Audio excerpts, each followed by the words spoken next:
Hello, you worthless slugs. My son is a traitor, a weasel and a slippery snake. He has threatened me for what? Love? Love is a fool's game. Love is weak. My reign of power has been driven by hate, anger, and fury, not love. My father stood for love. Pathetic. My father stood for wisdom. I stand for power. My father stood for love. I stand for anger. My father stood for peace. I stand for war.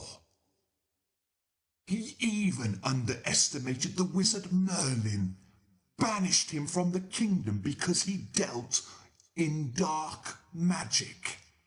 I, however, see the wizard's strength. I see his might, and I see his power. In fact, right now we're working together to create a potion that can devastate an entire army. Why?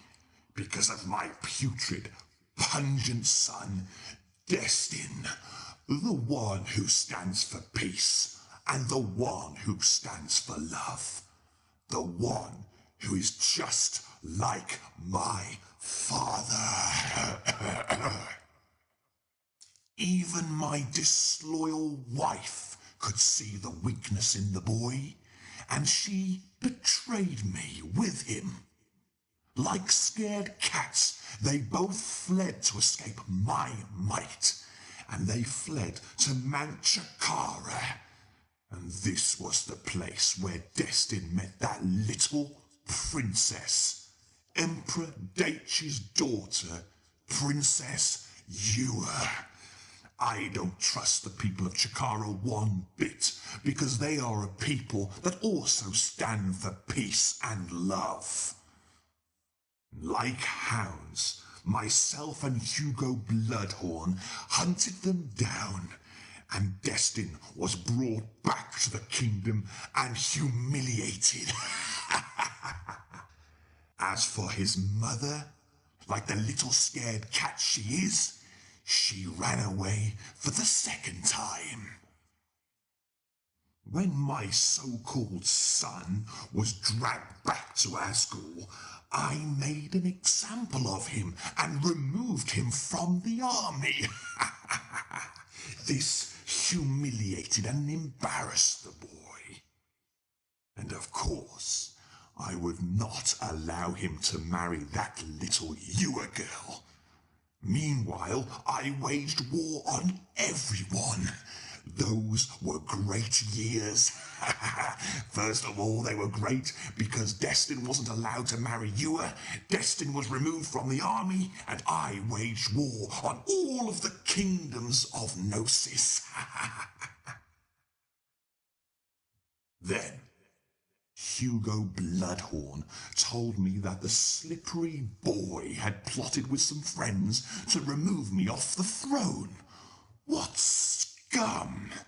So I threw him into the dungeon and gave him the prince's crown to remind him of all he had given up, and he then looked at the crown for 10 years in the dungeon. I was also impressed with the handiwork of Hugo Bloodhorn, placing that mark on the boy's forehead with his own sword. That was brilliant. As for the others, his friends, well, I removed their heads. However, for some unknown reason, the little rat broke out and his sword was taken from my living quarters. It is no surprise that when he broke out, my dear wife was rumoured to be seen in Asgore. I bet it was she who broke him out. They're both trying to do what he tried to accomplish 10 years ago. removed me from off the throne. And now Destin is outside my castle, waging war on my kingdom. If my ancestors can withstand a dragon, then I can withstand a little boy. He will be mine, and this time I will make sure he doesn't get away, or his vile mother. Asgul, forever.